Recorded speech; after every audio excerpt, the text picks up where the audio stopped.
We are incorporating as many of our youth as possible. I would like to start today's program by inviting our brother on Muhammad Siddiqui to start us off with the tilawat of the Quran. But Muhammad wa ala Muhammad salawat.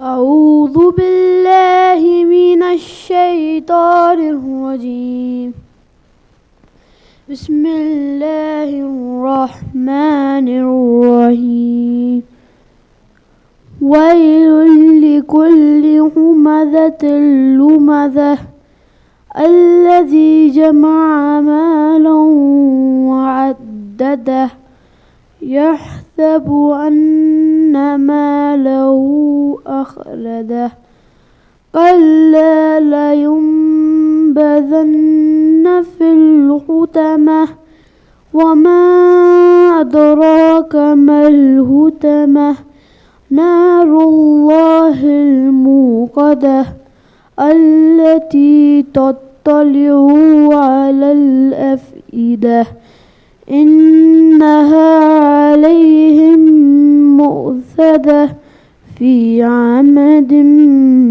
ممددة صدق الله العلي العظيم صلوات.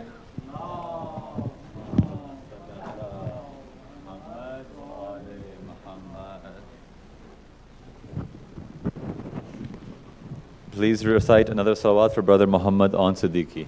Allahumma salli ala Muhammad wa ali Muhammad. To continue the program with the salam, I'd like to invite brother Hassan Momin. Please recite one loud salawat. Brother Muhammad wa ali Muhammad salawat.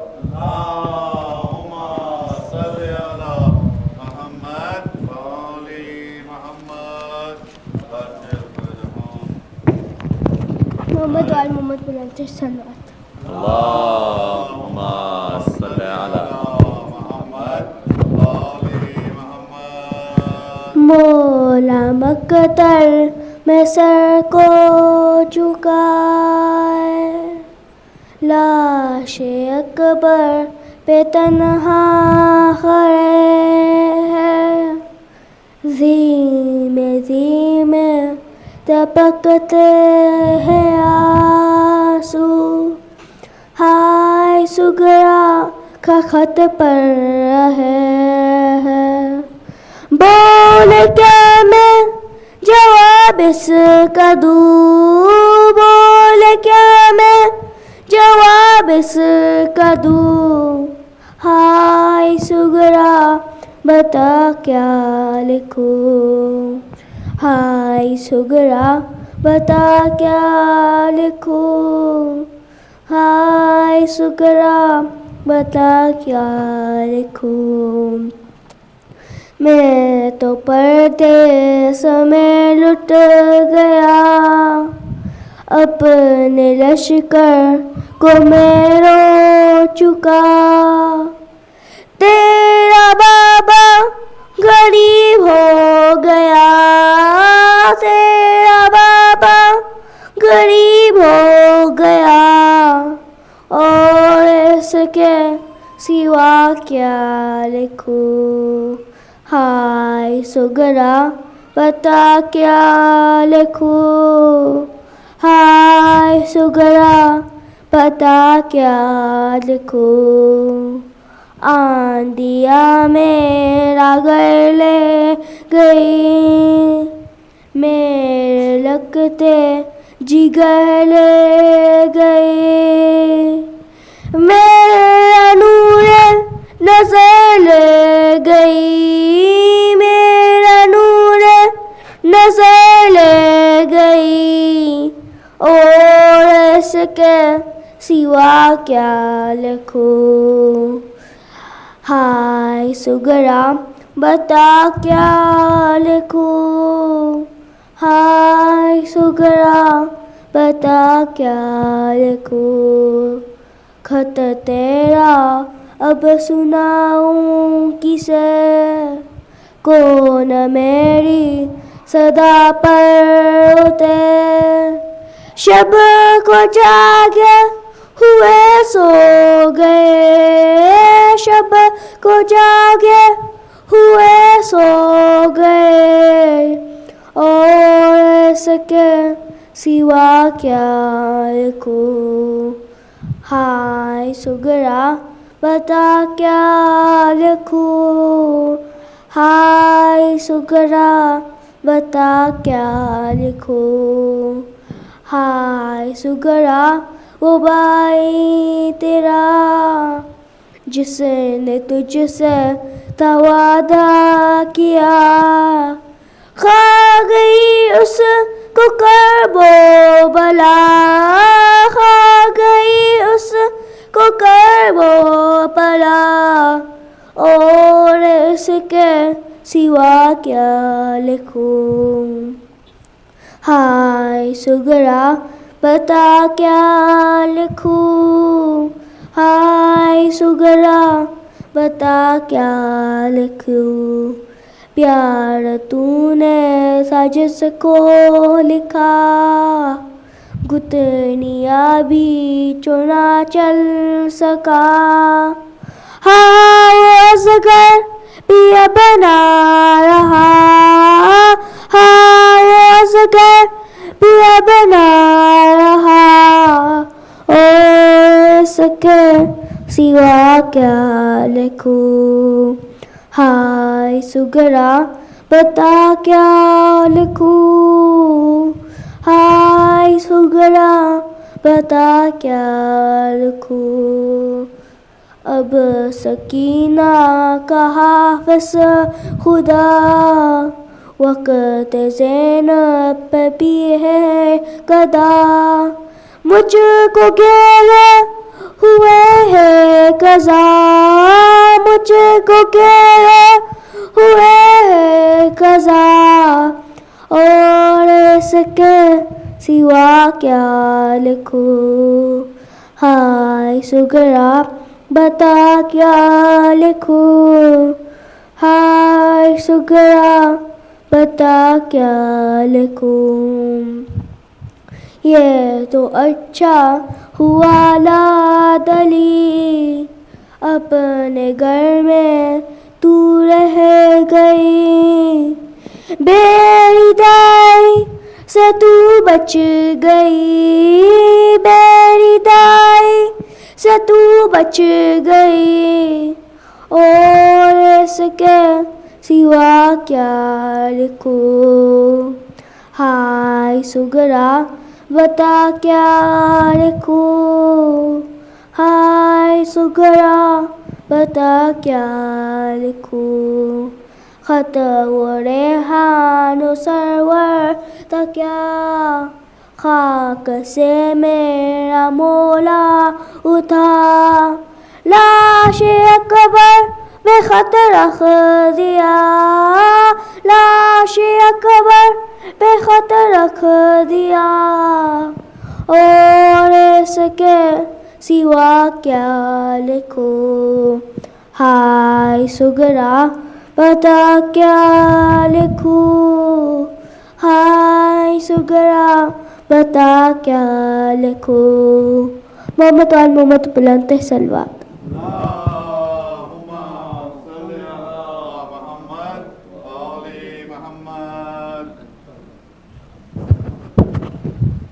MashaAllah. Brother Hassan, momentarily one more loud salawat.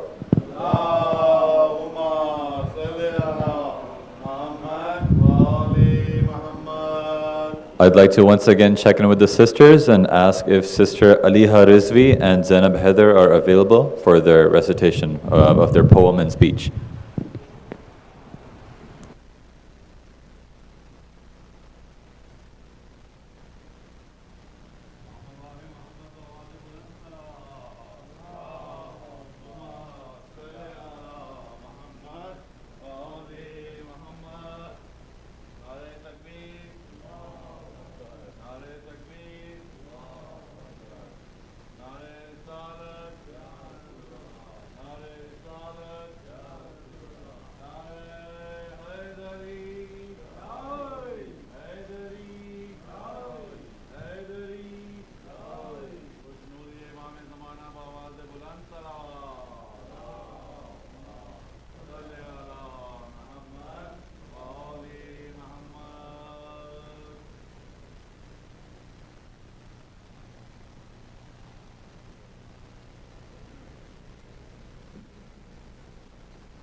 Once again, requesting if the sisters are ready, if the sisters Aliha Rizvi and Zainab Heather are available, please start their speech. If not, any sister who is in attendance who would like to recite, please feel free to do so. But Muhammad wa ala Muhammad, salawat.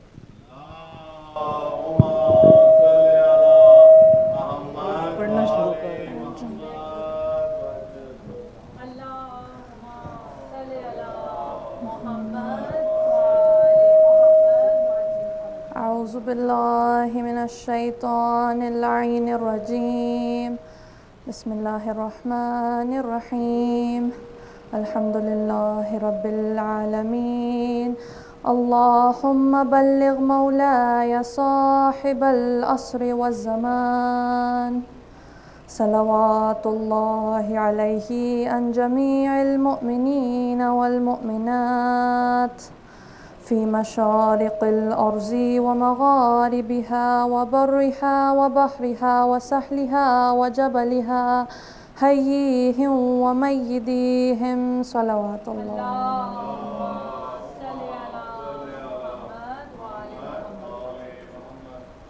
The beauty of his essence is like the beauty of a creation's head down in prostration towards the Supreme. His arrival would be a dream because the world we live in is so full of bloodshed and screams. The killing of innocents controlled by the system. We are on the right path, so we are the victims.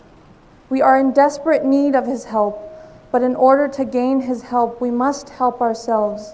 We are nothing but slaves made of clay and dust. We are not waiting for him, rather he is waiting for us. Are we ready or are we scared? Are we materialistic or are we prepared?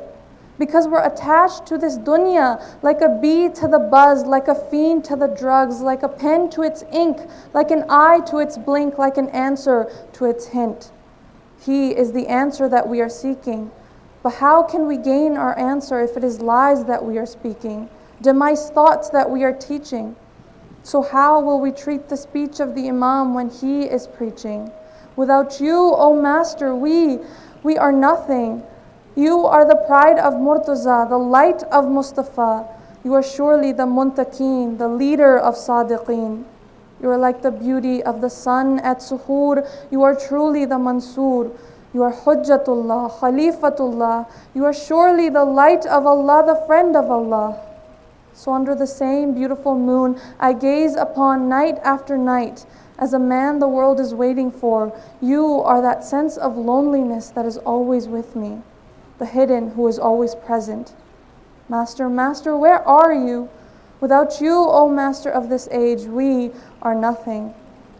Assalamu alaikum. Today I wanted to share my thoughts and observations on the reappearance of Imam Mahdi and today's constantly changing globalized society through the poem I just presented. As we're all aware that the final Imam is in hiding, in Ghaibat-e-Kubra. He went into Ghaibat because of us and he will return because of us. It is not only we who await him, but he who is also awaiting. He is Muntazir and Muntazar, the awaited one and the one who awaits. Nowadays, we are always so adamant about our Imam returning and how we are ready to stand by him against oppression and wrong. But the universal question everybody asks in this situation is, are we ready? Are we prepared to leave everything behind for Imam Mahdi and practice as he wishes? Or are we like the Kufans at the time of Karbala who begged Imam Hussain to return to them? And what happened when he arrived? They receded from their promises.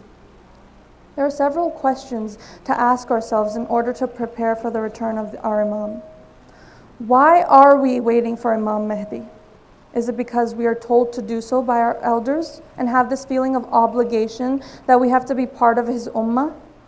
I feel as though it's more of a tradition being followed without understanding the true meaning behind it. It feels like a trend of chanting Al-Ajal or reciting Dua Imam Zamana after each Majlis.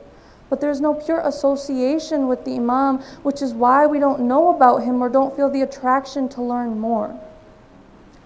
Take this for instance. One of your favorite celebrities will be in town in a few days. What will you do? You will certainly show your excitement and track down information on where they are staying, what time they are arriving.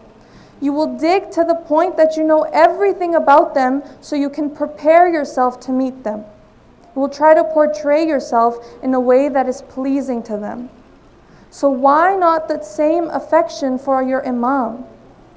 I think it's because we don't know him entirely, his fazilat, his merits. We should ask ourselves these questions. Is our home suitable to host Imam Mahdi? Now, do you think this means our house should be spotless, or does it imply that it doesn't contain anything haram? And the same thing goes for our devices. Can we hand over our personal gadgets without modifying anything on them? What are our plans to gain closeness with our Imam? What are our plans to get rid of the bad deeds that are in between us? How can we prioritize the Imam in our daily lives? Most of us will be second guessing ourselves in this situation, which is exactly why the Imam of our time does not return. Allah will only permit him to reappear when our souls are purified and truly ready to embrace him with open arms. So ultimately, we are not the ones waiting for him, but he is eagerly waiting for us to improve. Imam Mahdi is expecting us to be the best versions of ourselves, the true Shias. And who is the perfect Shia? They are muttaqi, honest, they don't lie, they spend in Allah's way, worship Allah with inner humility and outer humbleness, they implement their wajibats along with their mustahabats. It's not too late to improve ourselves by setting goals to reach our ultimate purpose, which is gaining closeness with Allah. And when that is successful, the Imam will certainly be content that now my mu'mineen are ready for me. Salawat.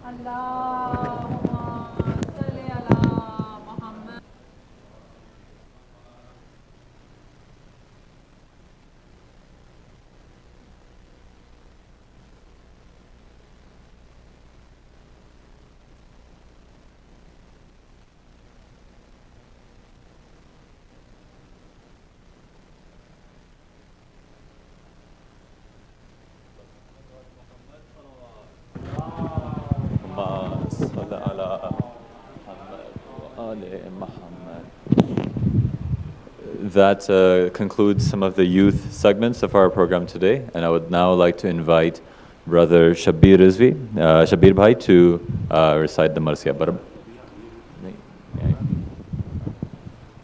Before then, I would like to check, is Sister Abiha Rizvi present for the poem? All right, we'll do that first. But Muhammad wa ala Muhammad, salawat.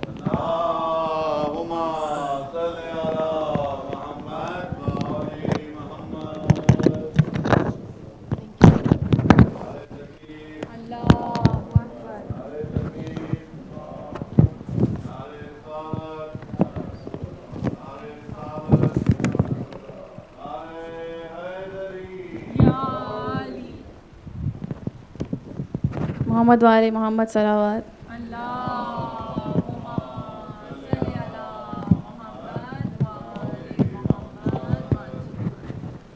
Assalamu alaikum to all the mu'mineen and mu'minat today.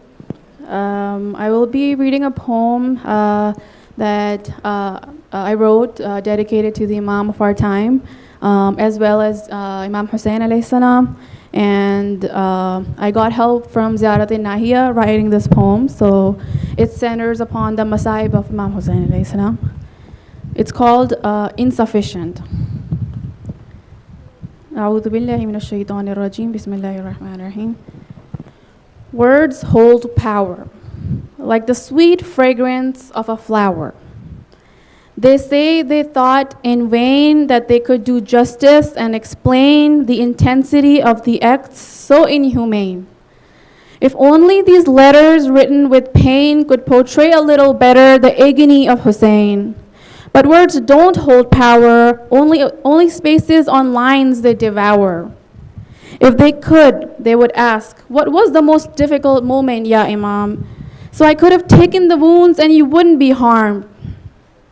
Was it the spear on Akbar that broke your back, or was it the piercing of Ali Asghar's neck? Was it the loss of a brother like Abbas, or was it the scorching heat that had drained you from the start? Was it the extreme dryness on your tongue or the cries of thirst erupting from the young? Was it the void of loneliness felt after Asr or the moment you hugged Sakina before parting from her? Was it when you were surrounded by thousands of those who claimed to be Muslims, or was it when you were calling out the words of Hal min Nasirin? Was it when you were showered with arrows piercing through every fiber of your body, or the rapid pace at which your breath had become narrower and heavy? Was it the aching wounds that had started to flow with gushing blood, or was it when your body had fallen off the horse with a tormenting thud? Was it the thought of your sisters being chained through Kufa or Sham? Was it the thought of your sisters being chained through Kufa or Sham, or when their veils were taken by Namehram's palms? Was it when you were flipped over before the dagger was set on your neck, or how painfully you were held down as you had profusely sweat? Was it when you would look at the tents ensuring your family's safety, or when you would clench and unclench your hands as your breath became shaky?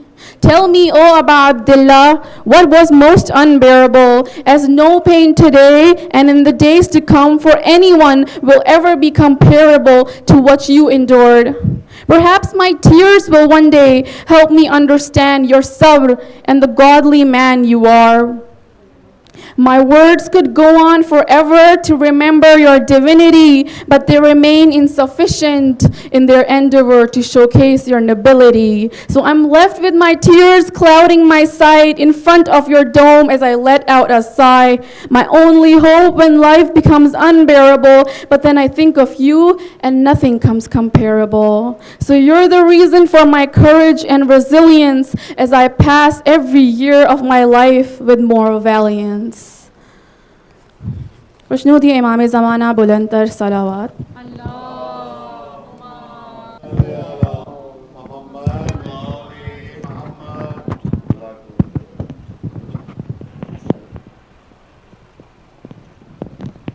Jazakallah khair. Please recite one more salawat for all the sisters.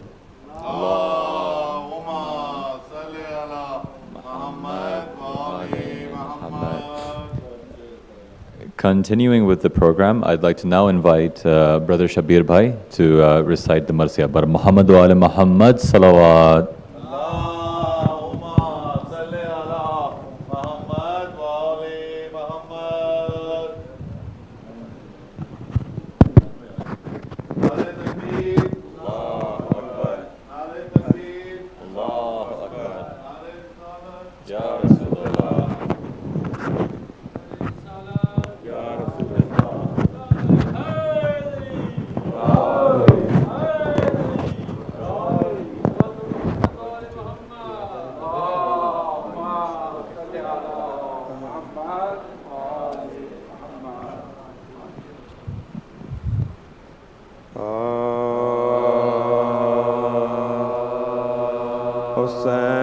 Hussain जब के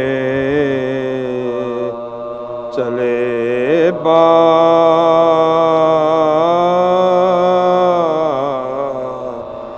दे दोपहर अन को हुसैन जब के चले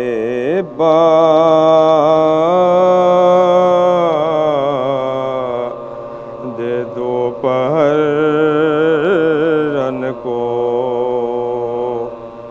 न था कोई के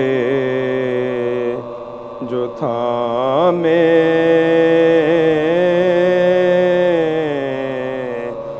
रकाब तो सन को न था कोई के जो था में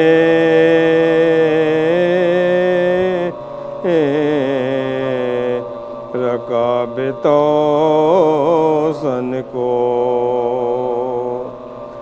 सकीना थाम रही थी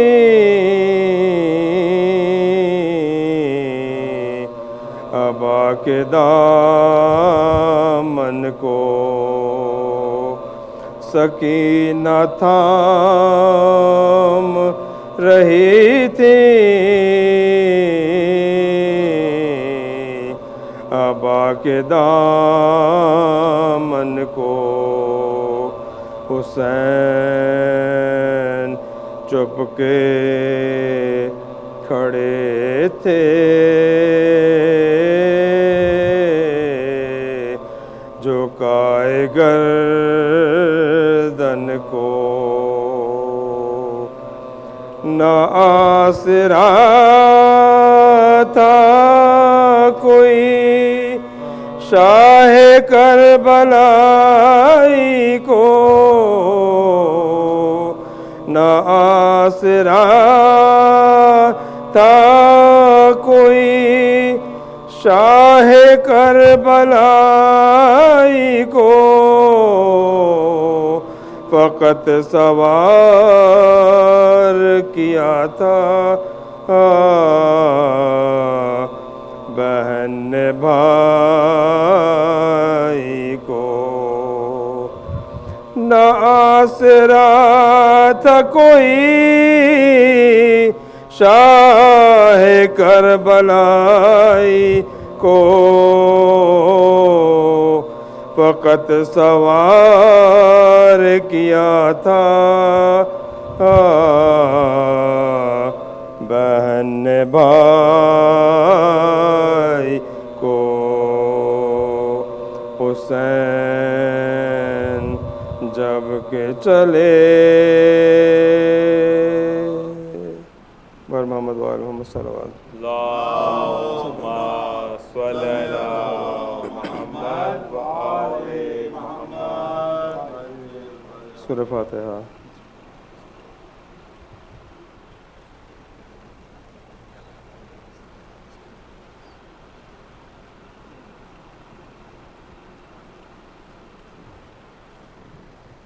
بر محمد وآل محمد صلی اللہ علیہ وسلم. اللهم صل على محمد وآل محمد.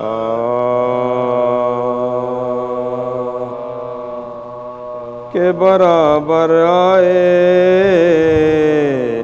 جب حرم قلعے شیری کے برابر آئے غل ہوا کعبے سے مولا مہ لشکر آئے غل ہوا کعبے سے مولا مہ لشکر کا شیرین کے ارمان دلی پر میرے مولا میرے سلطان میرے سرور آئے میرے مولا میرے سلطان میرے سرور آئے نور حق شان خدا قدرت باری دیکھو جاؤ لوگو میرے آقا کی سواری دیکھو جاؤ لوگو میرے آقا کی سواری دیکھو جن سے روشن ہے مدینہ وہ قمر آتے جن کا معدن ہے نجف میں وہ گوہر آتے جن کے گھر عرش پہ ہیں وہ میرے گھر آتے یہ خبر اس کو نہ تھی نیزوں پہ سر آتے یہ خبر اس کو نہ تھی نیزوں پہ سر آتے کہہ رہی تھی کہ چراغ حرمین آتا اے مسلمانوں مبارک کے حسین اے مسلمانوں مبارک کے حسین تا خیال اس کو کہ چوگرد تو یاور بیچ میں لشکر اسلام کے سرور گھوڑوں پہ ناقہ زینب کے برابر پردہ محمل کا سنبھالے ان اکبر پردہ محمل کا سنبھالے علی اکبر وہ نہ محمل تھی نہ عظمت تھی نہ زیبائی تھی سر شابیر کے ہمراہ بہن سر شابیر کے ہمراہ بہن ناگہاں راہ میں برپا ہوا شور سن کے موفق ہوا دل ہل گئے تھرائے دیکھنے کو جو گئے تھے اشم شاہ وہ زن و مرد برے خاک اڑاتے وہ زن و مرد برے خاک اڑاتے سخت بے چین ہوئی طالب آرام دل پہ انگشت شہادت سے لکھا نام دل پہ انگشت شہادت سے لکھا نام ایک عورت نے یہ باہر سے ندا دی نا ہائے شیریں تیرے ارمان ملے خاک میں گھر کا گھر ہو گیا خاتون قیامت کا وارث آل نبی مر گیا انا وارث آل نبی مر گیا ہم زیارت کو گئے تھے کہ یہ محشر ہے فساد ہے کہ زینب کو کھلے سر ہے فساد ہے کہ زینب کو بے تحاشا وہ یہ کہتی ہوئی دوڑی باہر خاک منہ میں تیرے کس منہ سے یہ دیتی ہے کون زینب جسے دیکھا یہ تو ننگے سر وہ پکاری کے حسین ابن علی وہ پکاری کے حسین ابن علی کی ایک فقط میں ہی نہیں دیکھ کے سب آئے ریسما باندھ کے شانوں میں عدو آئے ریسما باندھ کے شانوں میں عدو آئے جس کا بابا ہے علی شیر خدا وہ جس کا جاز فخر رسولان خدا وہ جس کا ایک بھائی ہے چاہے شہدا وہ جس پہ تھے شبرو شبیر فدا جس پہ تھے شبرو شبیر اور زینب نہیں حاشا یہ نبی زادی بھائی مارا گیا اللہ سے فریادی بھائی مارا گیا اللہ سے فریادی جب حرم قلعے محمد محمد صلی اللہ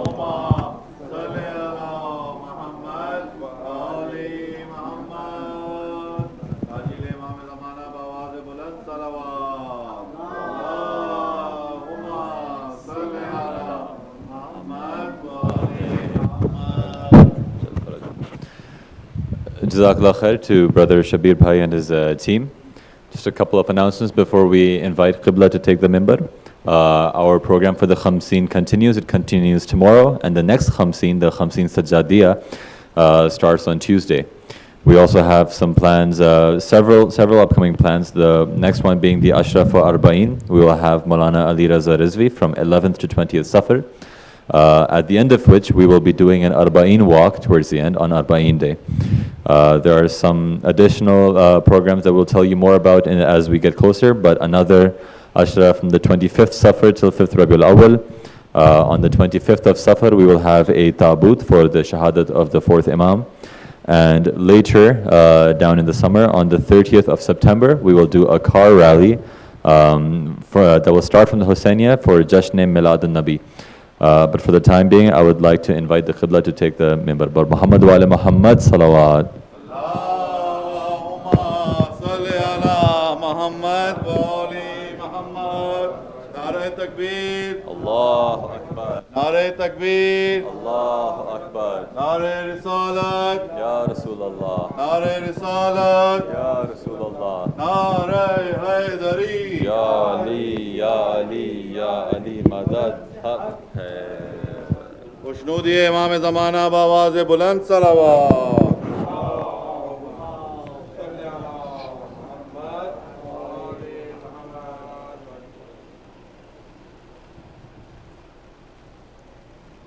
اعوذ باللہ من الشیطان الرجیم بسم اللہ الرحمن الرحیم الحمد للہ رب العالمین وبہ نستعین والصلاة والسلام على أشرف الأنبياء والمرسلين حبيب قلوبنا وطبيب نفوسنا رحمة للعالمين أبي القاسم محمد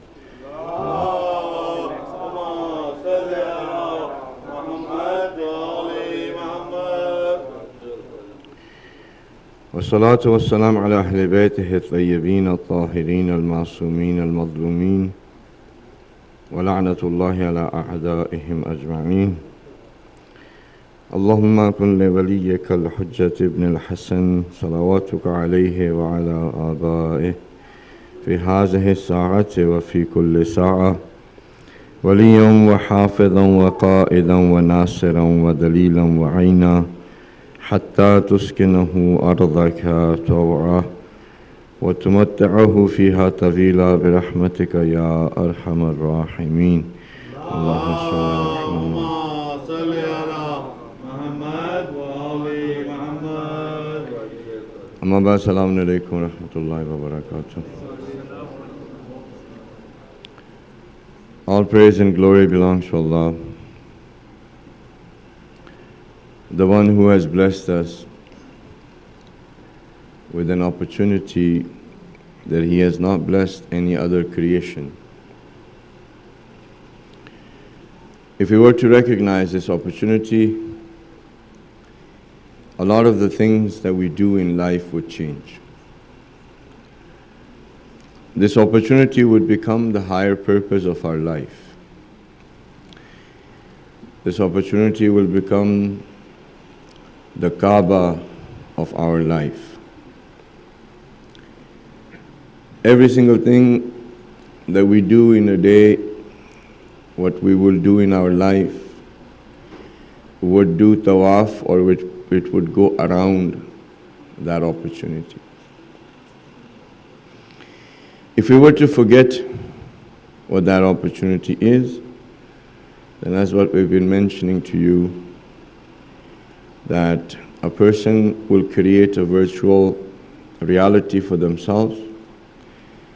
They will live in that virtual reality, and then when the time for this world's consciousness to be shifted into another world, at that time the person will wake up and see the reality. So it's very important that we try to understand what this opportunity is. And I have mentioned this to you before, I'll just say it again. The opportunity in this world that no other creation has is for the human beings to represent Allah subhanahu wa ta'ala, not only for humanity, but also for all of the creations on the face of this earth. And if you were to make that opportunity as our focal point or nucleus in our lives, then everything that we do would go around that.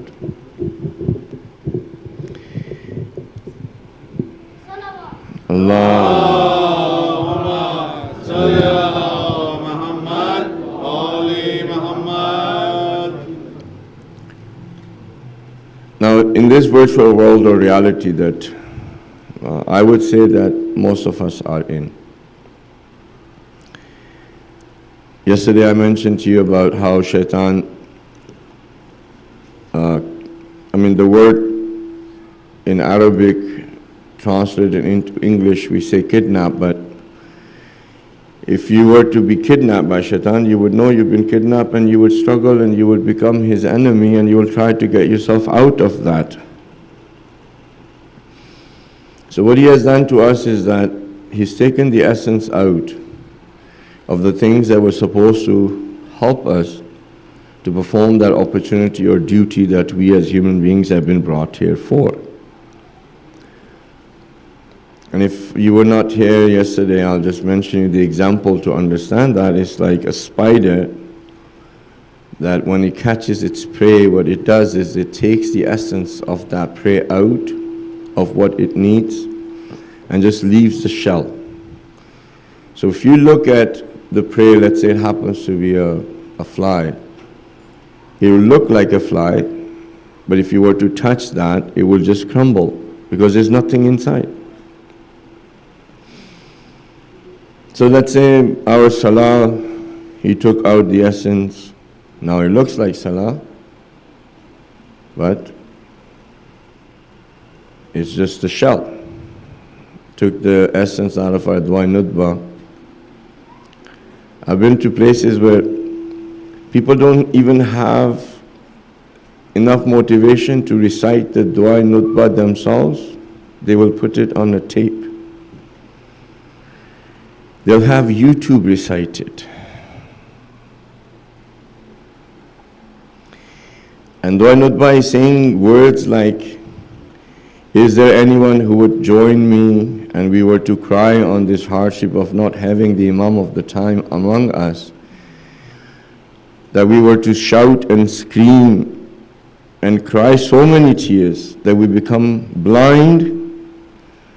Those words are being recited and the people who are present there, they don't even have attention towards what's been said or recited. They're in their own talks.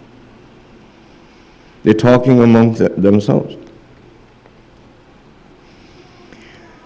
So what is the loss if you were to be in this virtual world and never get up?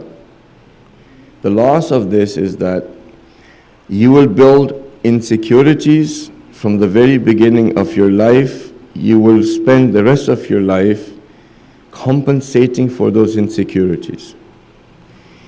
And as you try to compensate for those insecurities, these insecurities are now going to become less, but they're going to become more. The opposite to insecurity is security. The opposite to that is security. Can a word of Arabic come to your mind that would translate as security?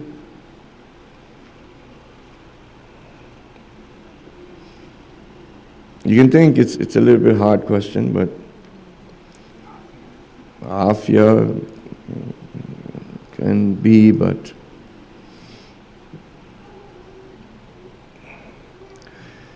so I'll let you think and I'll let you know what that word would mean. First, let's talk about insecurities.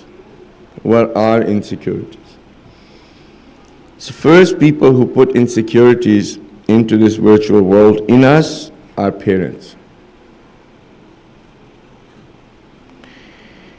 The amount of time that a mother has said to the son, you're no good. You'll never understand. Look at the cousins. They become doctors and lawyers, or they listen to their parents. I've told you everything millions of times and you still do it. These words that are said by the parents, the child starts building insecurities.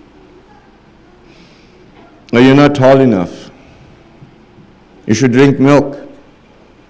If you don't drink milk, you're not going to be tall enough.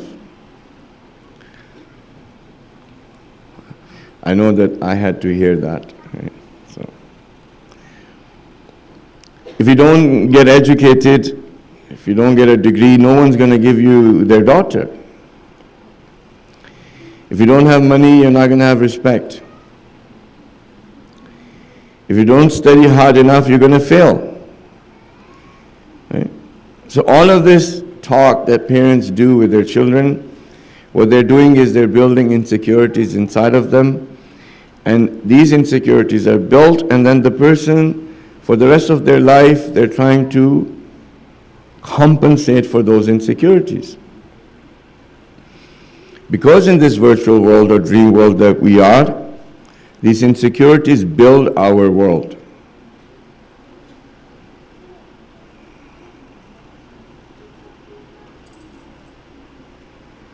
You know, we have back home, they make like a huge mansion because one of their relatives have made a mansion. Now they go bigger. In order to make that bigger mansion, they will go and earn their livelihood through bribes, through lying, through cheating. And they'll build it, and then afterwards they will put a plaque on it, Haza min fazle Rabbi.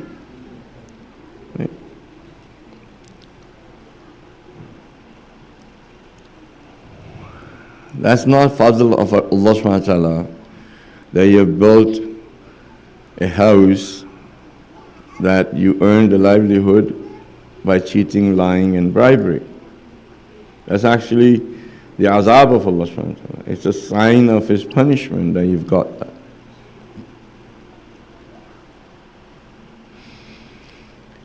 Our sisters are told that, you're supposed to have a certain weight, you're supposed to have a certain persona, your nose is too big, or your eyes are too small, or your ears are too big, or your ears are too small. And then when this girl grows up, she wants to go to a plastic surgeon, she wants to put makeup on her face, she wants to have gold and diamonds, so that other people look at the gold and diamond and not her nose or her ears.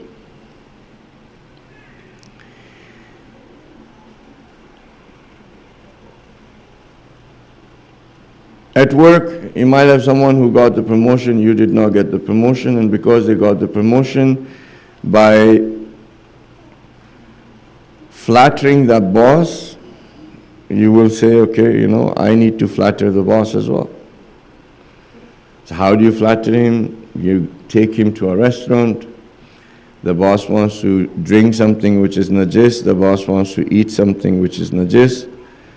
And in order for you to get that promotion, you will allow that boss to do whatever that this boss wants to do.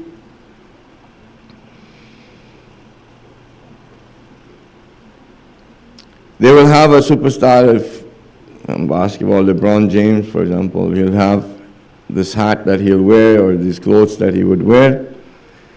And our youth looking at him, wanting also to have those millions of dollars contract or having those big mansions, having that amount of money, being recognized in the world as a best basketball player.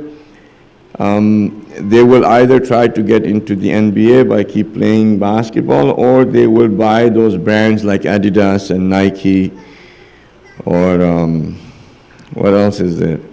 You guys really like.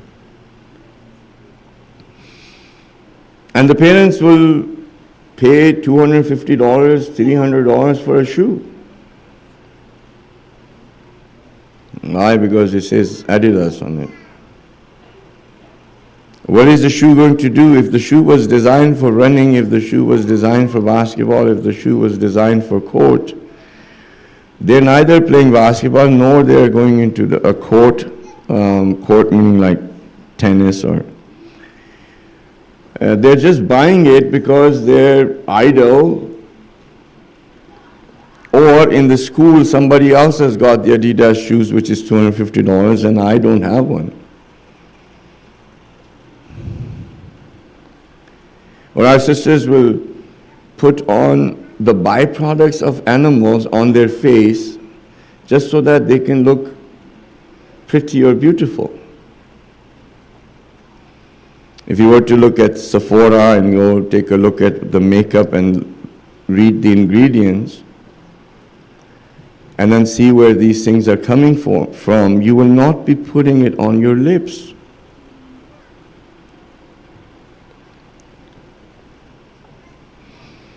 Some person on YouTube becomes really famous by opening toys. One of our youth says, I want to do the same thing. I want to open my own channel. And the parents say, yeah, Bismillah. And not only that the person opens the channel, but now there are families that are all of them YouTubers. And these people who are all YouTubers, they become famous, they're earning millions of dollars. It builds the insecurity in the other person they try to follow. And then on top of that, us, here or on the other side, they follow them, they subscribe them, right? And whatever that they are showing in their channels, they will try to bring that into their own lives.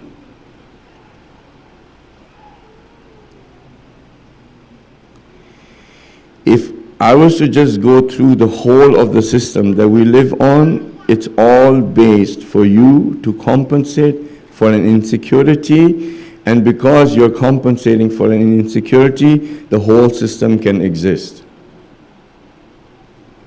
But if you stop compensating for those insecurities and build security, the whole system of shaitan collapses. The whole system of shaitan collapses. Iman is a word, it's from amn. Amn, if you were to translate, there's different words, but the word that gets closer to that word in English is security. A mu'min is a person who's secure within themselves, and because they're secure within themselves, the people who are around them are also secure of them.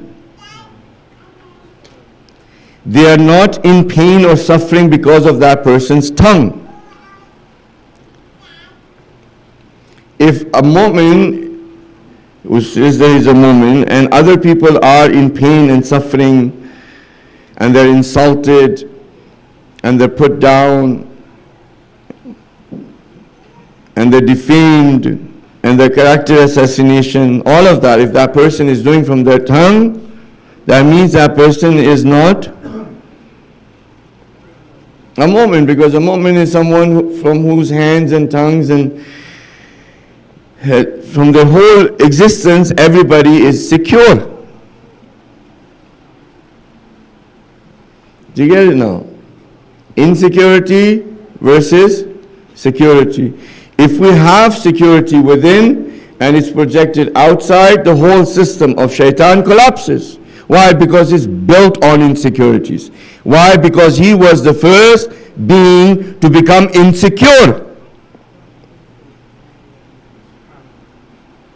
He was the first person to become insecure. He looked at Hazrat Adam ﷺ, and the angels are told to prostrate. He wasn't even actually told to prostrate. He was present in that meeting, which was the meeting of angels of world, of dunya, not of any other planet, of dunya. The rest of the angels were not even present.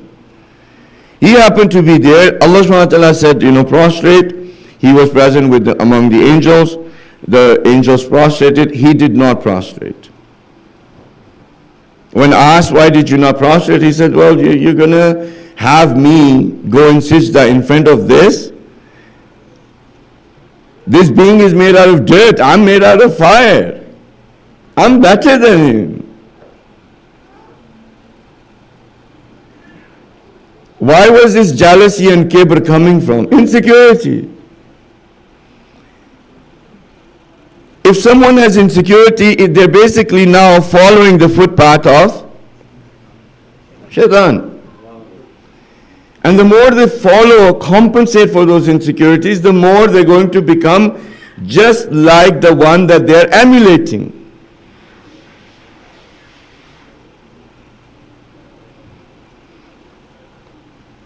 Imam Ali alayhi salatu wasalam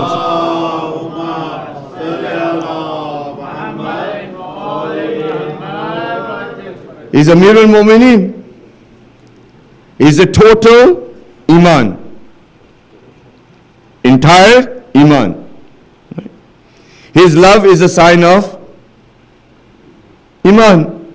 Hatred is a sign of nifaq, hypocrisy. Right?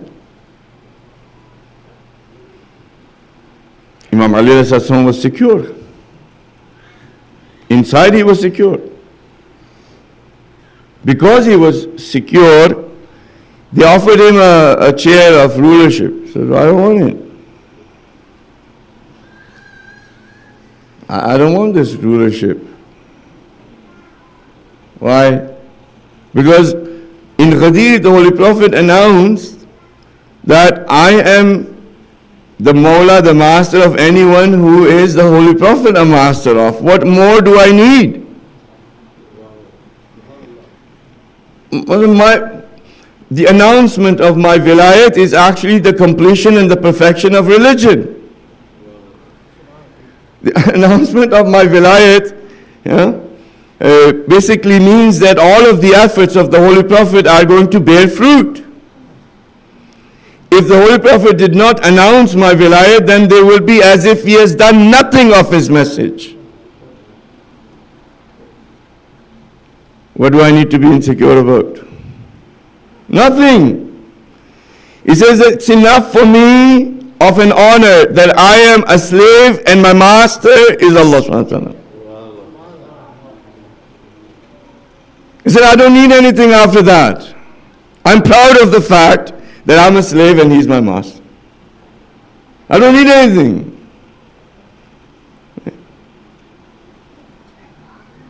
He says that whoever has found God, he has found everything.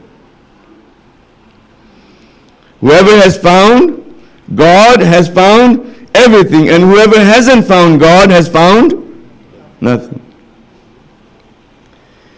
A person who loves Allah subhanahu wa ta'ala was having a conversation with him. He goes, okay, fine. You know, everything belongs to you.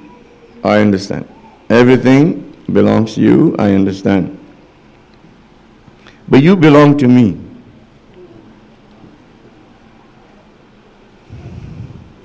Everything belongs to you. I understand that. You are,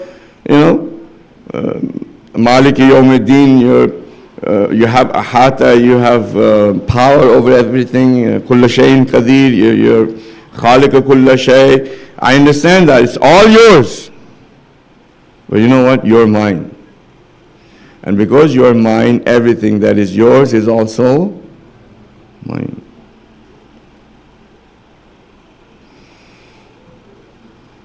So Imam says, whoever has found Allah subhanahu wa ta'ala has got everything. And who didn't find Allah subhanahu wa ta'ala has got nothing. When, this you've already heard. Hazrat Malik yesterday was with Imam Ali and he had already accepted because people had forced him to accept this position. He was mending his shoe. So this shoe that Imam was mending, Imam asked Hazrat Malik yesterday that, how much do you think this shoe is going to be worth?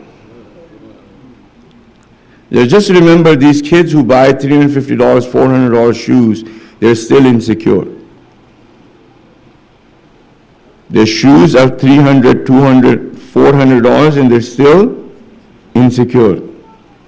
It still doesn't satisfy them. So he asked Hazrat Malik yesterday, being very polite and looking at the shoe, he said, Imam, it's not worth anything.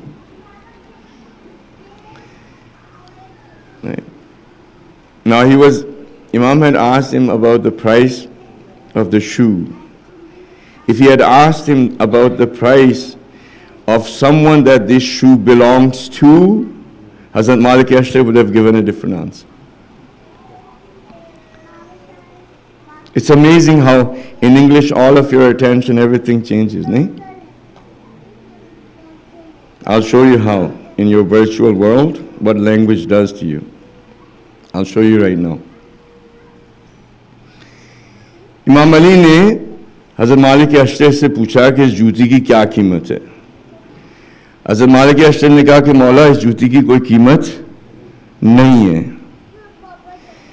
इमाम ने उस जूती की कीमत पूछी थी. अगर ये हज़रत मालिक अशरफ से पूछते कि ये जूती जिसकी है, अब बताओ कि इस जूती की क्या कीमत है, तो हज़रत मालिक अशरफ का जवाब कुछ और होता.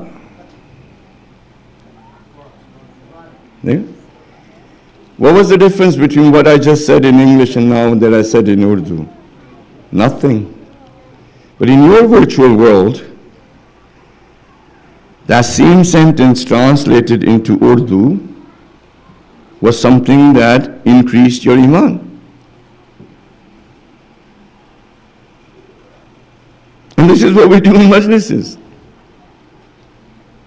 A person recites Fazail of Imam Ali in Urdu, he just says Imam Ali's name, just a couple of sentences. We don't even perhaps ponder upon what he has said. And we are excited. We're happy. Yes, you didn't ask. If he had asked that this shoe, what is the price of this shoe, that it belongs to me, Hazrat Malik Ashtar would have said, it is more expensive than anything else in this world. Why? Because it has touched your feet. Right? So Imam said to Hazrat Malik Ashtar, he said, this shoe, that chair of rulership, to me, the price of that chair is less than the price of this shoe. Now who can say that? The one who is secure within themselves, the one who has no insecurities, the one who has complete and utter faith in Allah subhanahu wa ta'ala that has made that person secure. Does not require the praise, does not require fame, does not require fortune, does not require glitter and glamour.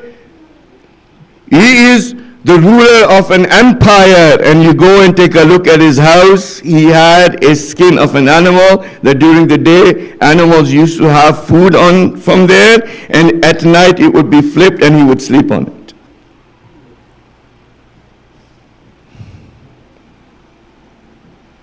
That is someone who's secure. You go to a person's house and we spent $150,000 on this kitchen. You go take a look at the sofas, it's like, ये हमने import करवाए हैं. इसकी जो लकड़ी है Malaysia के एक जंगल है वहाँ से निकली थी, और अल्लाह का शुक्र है कि हम तक पहुँच गई.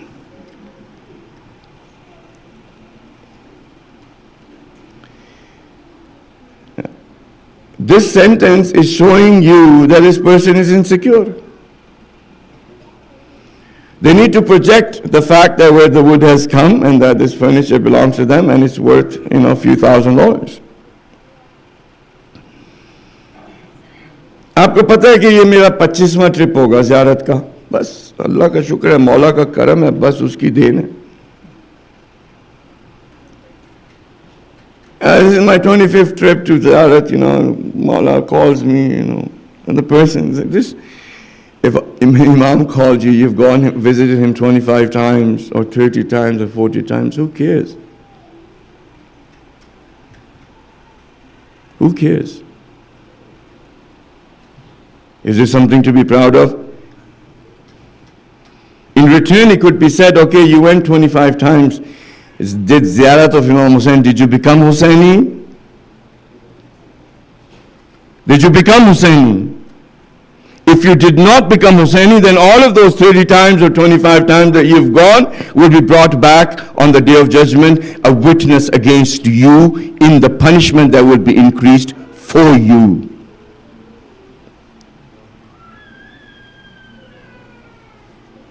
We do ziyarat of the qabr of Imam Hussain, grave of Imam Hussain, zari of Imam Hussain. Those people who lived with Imam Hussain did ziyarat of Imam Hussain himself. Did that change?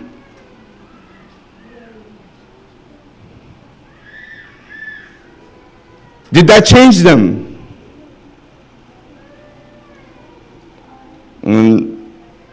Khutbah that Molana Hadi gave, he mentioned that. He said, the people that were there, the fazail that we hear of Ahlul Bayt alayhi salam, they were actually witnessed. They were present. They knew very well that what the Holy Prophet has said about, the level of Imam Ali alayhi salam, the level of Hassanin alayhi salam, the level of Bibi Fatima alayhi salam. Everybody knew. Just the fact that they knew, did that change them? Did they become successful? No. These people were the same ones who had heard that if Bibi Fatima is going to be angry, I'm going to be angry. If I'm angry, Allah subhanahu wa ta'ala is angry. And these people are the same people who went to her door and burnt that door.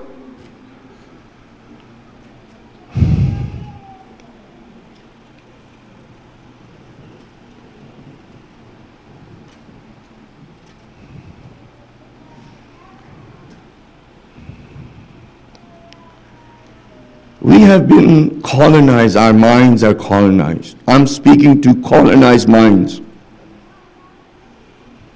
They're not free minds.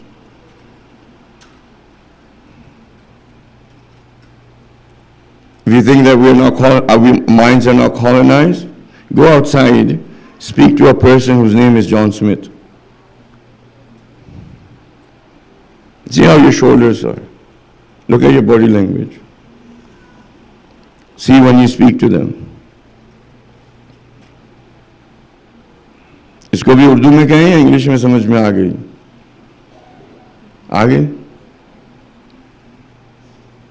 Now the same person's name is Muhammad and skin tone color is a little bit brown. Now you see how you speak to them.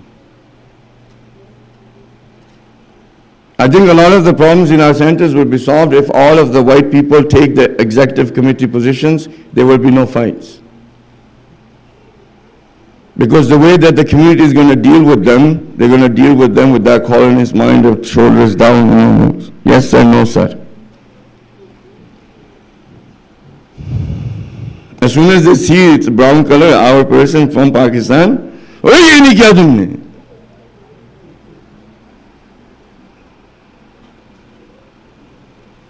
Let's see you use the same tone and pitch with John Smith. Let's see. Or let's see you use the same tone and pitch in your own house. खाना नहीं दिया तुमने मुझे अभी तक? काम से कितनी देर होगी आए हुए? Let's see. In your own house, let's see if you can use that tone and pitch. But in the house of Imam, nothing stops us.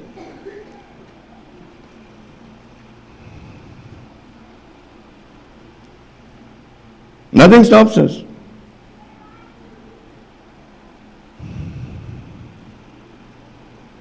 Colonized minds cannot have religion. To have faith, you have to have an independent, free mind. Or else, whoever has colonized our minds, it would be the name of Islam, but the religion of theirs. It won't be Islam, religion of theirs. In Iraq, when they occupied, there was a azan going on, and the journal asked the person, he's like, "What is this?" He started translating. Allahu Akbar means Allah's great, this and that. The person goes, "Look, I don't want translation, but I want you to tell me that I've occupied Iraq now. Is this call of prayer going to affect my government? Is it going to do anything to me?" He said, "No, sir. Nothing's going to happen with this call of prayer." He said, "Okay. You can, if 5 times, you can do 10 times, doesn't matter. Just do as many times as you want. I have no issues."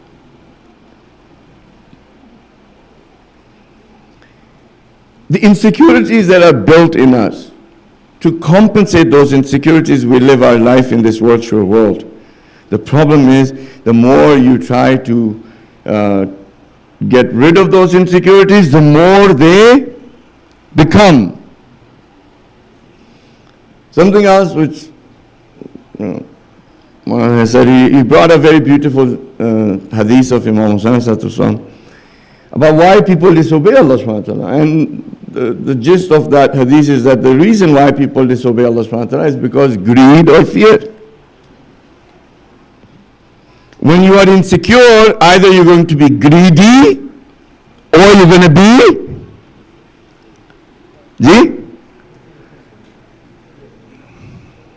afraid.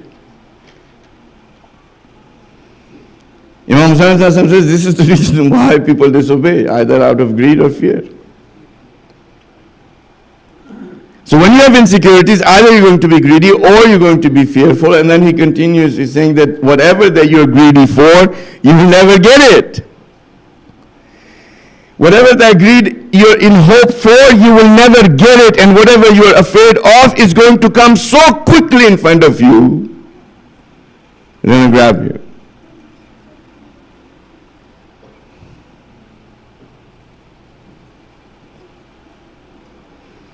So we continue this way, insecure. Security is basically iman. Look how in reality now the virtual world will collapse. Okay? So, very simple. person is sick. Okay, go to the doctors, everything. Very simple. Allah subhanahu wa ta'ala is the owner of life and death. Right? Allah subhanahu wa ta'ala gives health and sickness.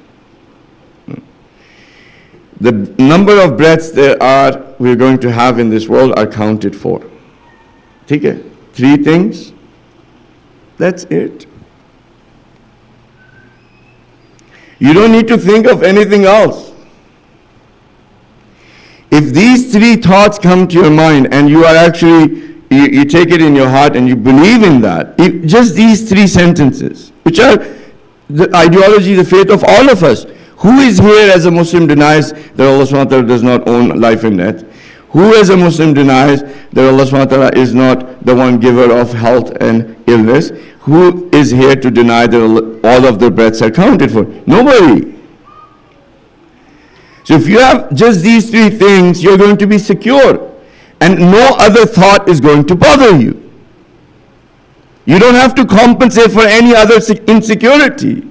Neither for greed nor for fear. You're secure.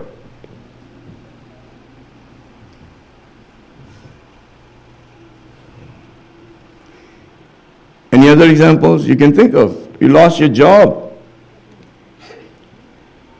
Who's the sustainer? Now we say. If you say he's the sustainer, full stop. After that, there's nothing else. Anything else that comes to your mind is because of your own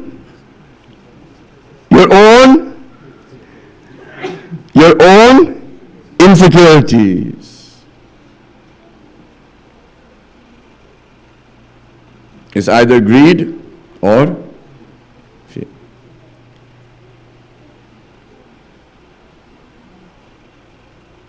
The value that we associate to things has to be the value associated to those things by Imam Hussain, by Imam Ali, by Imam Sajjad, by Ahlul Bayt. If you just have that much value of how they gave value, you'll never be insecure. You'll never be insecure. The reason is that either we don't know what is the value of things in the eyes or in the vision or in the worldview of Imam Ali Ahlul Bayt, the Holy Prophet. Either we do not know, and if we do know, we don't place the value of that, we either increase it or decrease it. And because we increase it or decrease it, our problems start.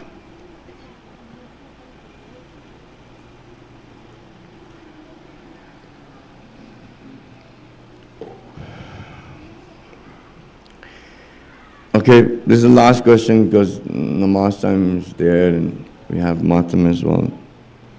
Have you ever thought to yourself, what is your value?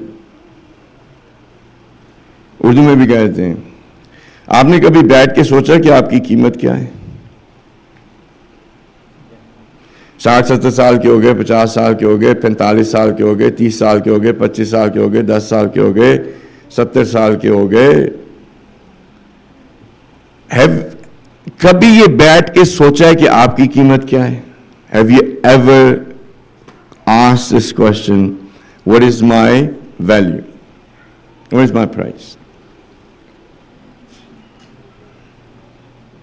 Your value is not your net worth. Your value is not your net worth. If your value was your net worth, then why do you have to leave your net worth here and go somewhere else?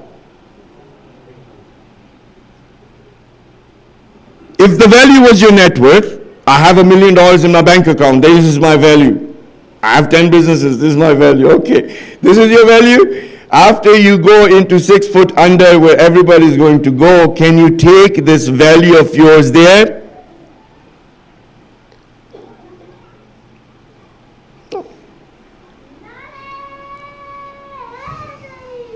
Yeah. Can you take it? No. Is it your children? I have 10 children. I have 4 children. All of my children are, mashallah, doctors and lawyers and well educated. Is this your value? Or if it is your value, how come you can't take those degrees and your children in the grave with you? What is your value? What is that value that you need to and I need to figure out so that we can see ourselves as valuable? True value, not the virtual world value. Have you ever played Monopoly? The kids play Monopoly and you can bring shari masails into it, or you played other games too we used to play, let's say Ludo and so forth, and whatever. This game that is associated, in a game, you'll have a certain amount of money. You have hotels, you have this, you have that. Is this what your value is? No, this is the value of that game that you're playing. Your value is something else. Right? Imam Ali says that do not sell yourself less than the price of heaven. You know your value? Imam says that do not sell yourself less than the price of heaven, meaning you have that much value that you can buy heaven by selling yourself. You're that valuable that you sell yourself and you can get heaven. But who do you have to sell it to? अपना आप आपको किसको बेचना है? बीवी को, बच्चों को, जॉब को, मकाम को, किसको बेचना अपना आप? Allah subhanahu wa ta'ala. You have to sell yourself to Allah subhanahu wa ta'ala. In return, Imam says, what you will get is no less than heaven. That's the concept of paying allegiance as well. If you want to sell yourself, sell it to your Imam of the time. The representative of Allah subhanahu wa ta'ala, sell it to him. If you were to sell yourself to the Imam of the time, you will get no less than heaven, but you will also get the opportunity to live forever in the place in heaven where Imam Zaman is going to be.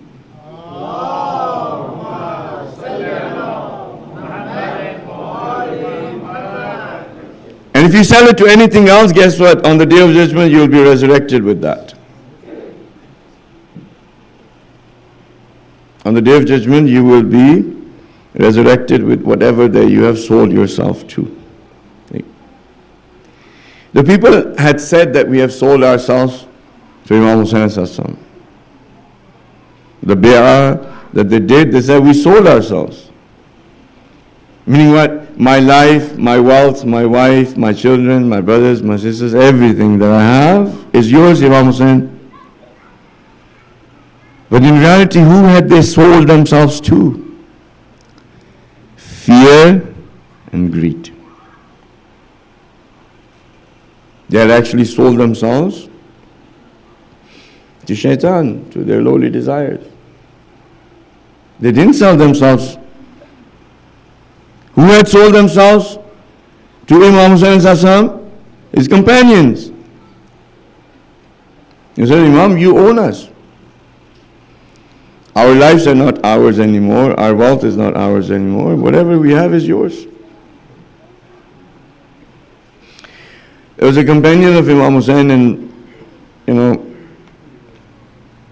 he's crying. Imam Hussain goes to him and says, don't cry. Soon you're going to go to the battlefield and you'll get martyred, and then the Holy Prophet is going to offer you a drink from the special pond, of course. Don't worry. And the companion of Imam Hussain said, Imam, I'm not crying, right, because I have to go and sacrifice myself.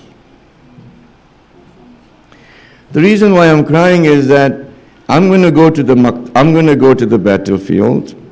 I'm going to get martyred, and I'm going to go away from you.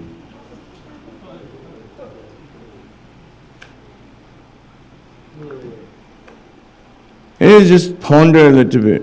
Here is Imam Hussain telling him that soon you're going to drink from the hand of the Holy Prophet. Where all of your thirst is going to go, you're going to have a position in heaven.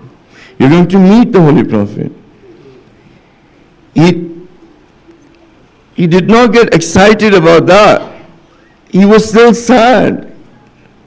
He said, why are you sad? He said, because I'm going to go and you're going to be left behind.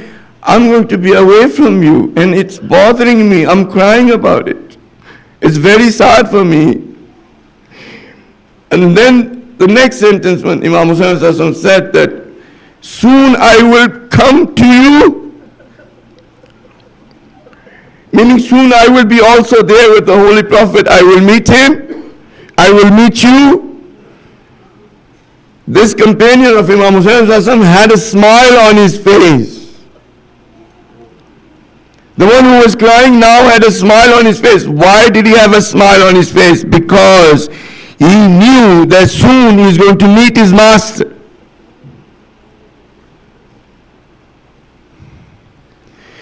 It's been around 1200 years. Our Hussain, the Hussain of our time, the grandson of the Holy Prophet, the Yusuf of bin Fatima.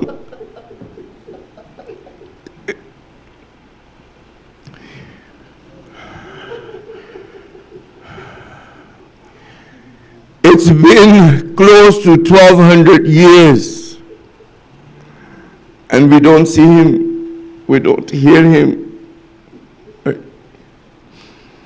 And in the condition that he is, Imam Jafar Sadiq says that when you recite this ayah of Amma Yujib, understand that when you say the one who is the most mustarib, the one whose heart is broken the most, the one who is in the most pain, the one who has the most amount of frustration, the one who is breaking inside, the one for whom every moment is as if it is 1,000 years, that being is the Imam of the time. He's the most mustarib.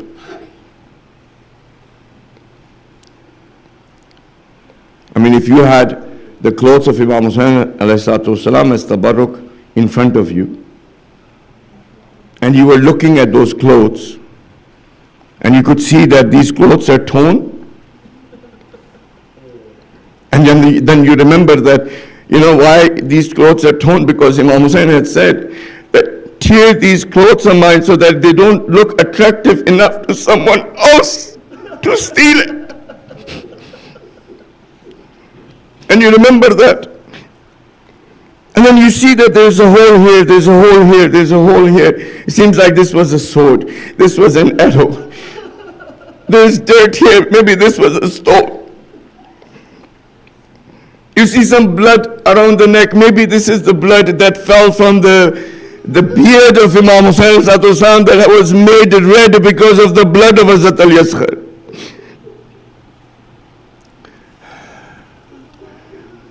And you keep looking at those clothes and you keep thinking, when is this going to be? When am I going to be given the permission to take the revenge of the blood of my grandfather? When is this fire going to subside? When am my heart is going to be content? When is this peace is going to come inside of me? As I'm burning from inside for the last 1200 years. I'm waiting.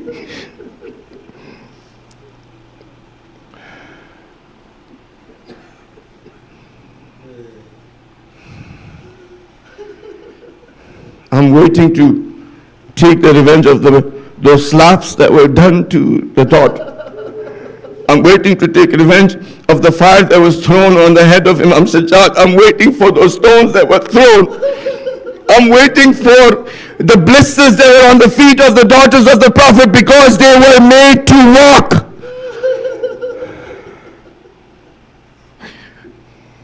What am I supposed to do? When is this permission going to come? And when he looks towards us, what he sees us, that these individuals who are going to be with me, they're stuck in their virtual worlds. They're stuck in their insecurities. Their minds are colonized. How are they going to sell themselves to me when they have already sold themselves to other things?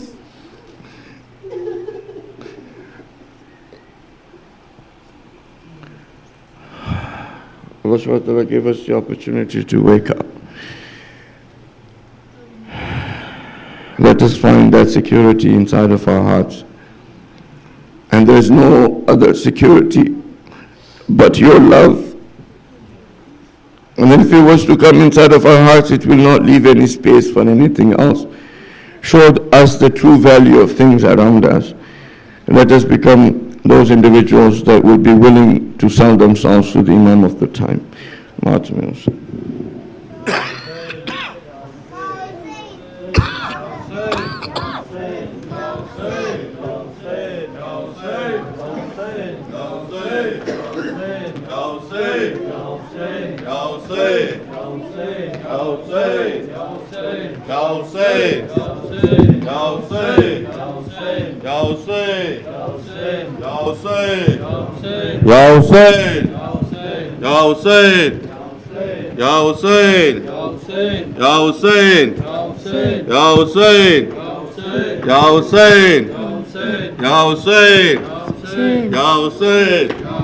عباس تیرا حق ہے زمانہ تجھ روئے عباس تیرا حق ہے زمانہ تجھ روئے جب شام و سحر فاطمہ زہرا تجھ روئے جب شام و سحر فاطمہ زہرا تجھ روئے عباس تیرا حق ہے زمانہ تجھ روئے عباس تیرا حق ہے زمانہ تجھ روئے درہ لیے پہرے پہ ستمگار کرا ہے درہ لیے پہرے پہ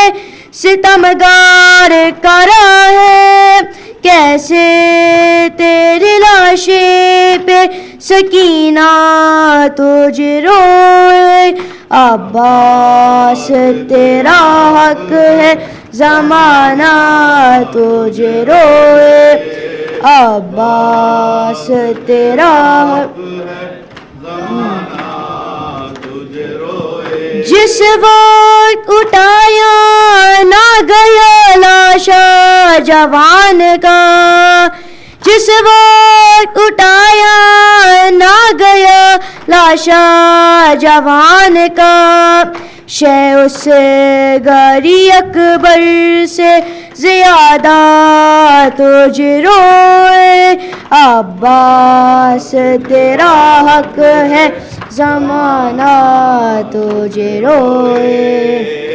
عباس تیرا حق ہے زمانہ تجھ روئے زینب نے کہا شام غریبہ میں اے غازی زینب نے کہا شام غریبہ میں اے غازی بے پردہ مجھے دیکھ کے بابا تجھ روئے عباس تیرا حق ہے زمانہ تجھ روئے اے عباس تیرا حق ہے زمانہ تجھ روئے سجدے کے لیے جب لیا ہاتھوں کا سہارا سجدے کے لیے جب لیا ہاتھوں کا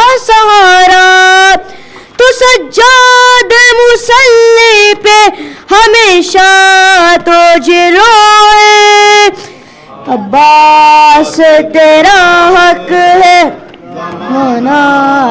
تجھ روئے عباس تیرا حق ہے زمانہ تجھ روئے بن ہاتھوں کی کس طرح تو گوری سے گراتا بن ہاتھوں کی کس طرح تو گوری سے گراتا یہ سن کے بہت اہل مدینہ تجھ روئے عباس تیرا حق ہے زمانہ تجھ روئے عباس تیرا حق ہے زمانہ تجھ روئے یا حسین یا حسین یا حسین یا حسین یا حسین اس کی نہیں یا حسین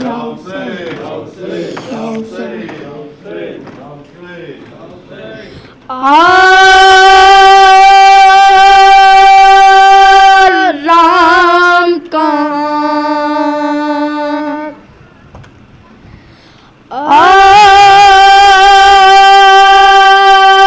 رام کہاں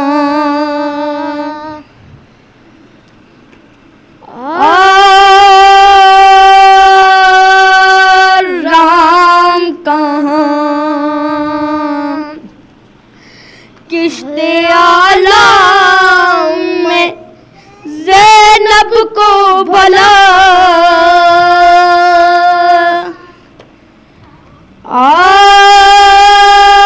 رام کہاں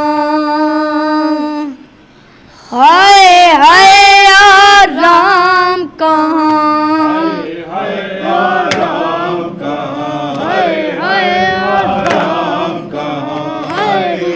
رام کہاں کشت اعلیٰ میں زینب کو بھلا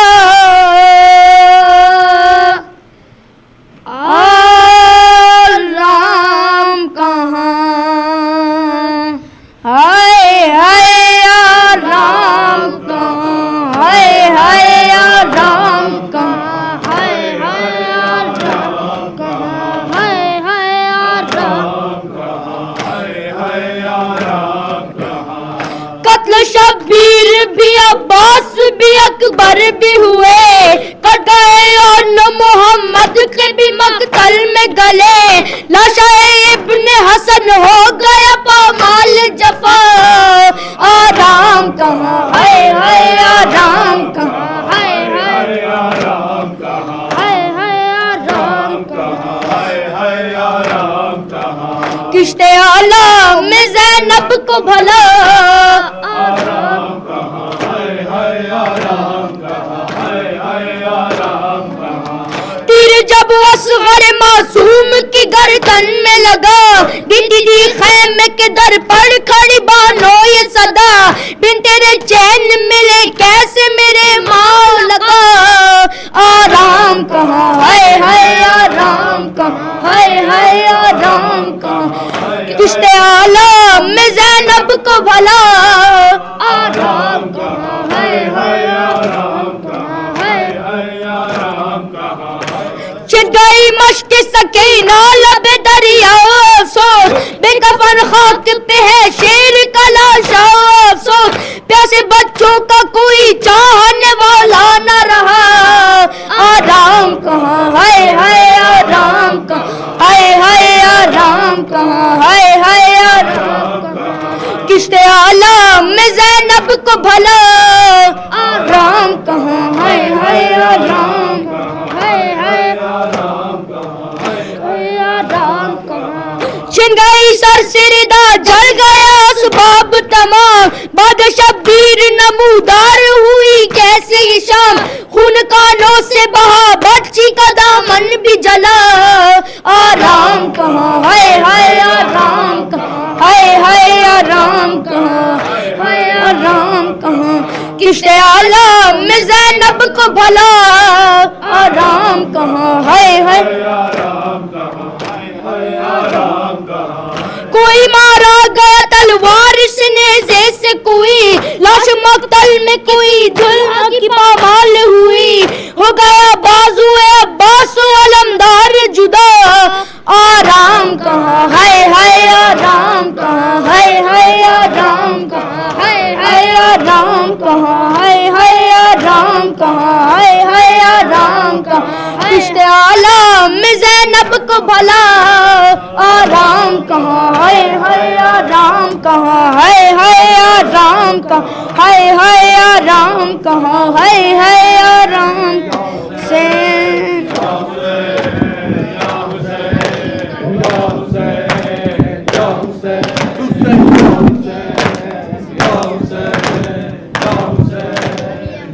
अल्लाहुम्मा सल्ली अला मोहम्मद व आले मोहम्मद। मुमिनात, आज के मजलिस का तबरुक जो है वो स्पॉन्सर किया है डॉक्टर फौजिया करीमी और उनकी फैमिली की जानिब से। आप लोगों से इल्तिमास है कि उनके मरहूमिन के लिए एक सूरह फातिहा और उनकी तौफीकात में इजाफे के लिए दुरूद पढ़ें। अल्लाहुम्मा सल्ली अला। मैं इर्तिज़ा से मुल्तमिस हूँ कि अजान के लिए इर्तिज़ा, अगर मेरी आवाज़ सुन रहे हैं तो आ जाएं। इर्तिज़ा फॉर अजान। अफीफ अब्बास हसनैन मोमिन, अगर इर्तिज़ा नहीं सुन, ये कोई भी पढ़ रहा है। अच्छा, आ जाइए रज़ा। रज़ा, अगर मेरी आवाज़ सुन रहे हो तो आ जाइए रज़ा।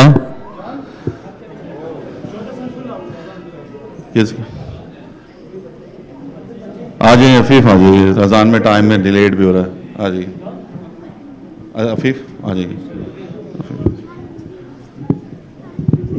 असल में अज़ान के साथ एक मसला ये है कि अज़ान अगर गैर मुमय्यज़ बच्चा देता है तो वो अज़ान जमात के लिए काफ़ी नहीं है। एक शर्त ये है और दूसरी शर्त है कि अज़ान सही होनी चाहिए। अगर अज़ान गलत होती है तो वो भी जमात के लिए काफ़ी नहीं है। तो बच्चे अज़ान दें, बहुत अच्छी बात है। बड़े बच्चे मुमय्यज़, मगर एक वो प्रैक्टिस करके आएँ और सही अज़ान दें, क्योंकि वो नमाज का हिस्सा है, पार्ट ऑफ नमाज है।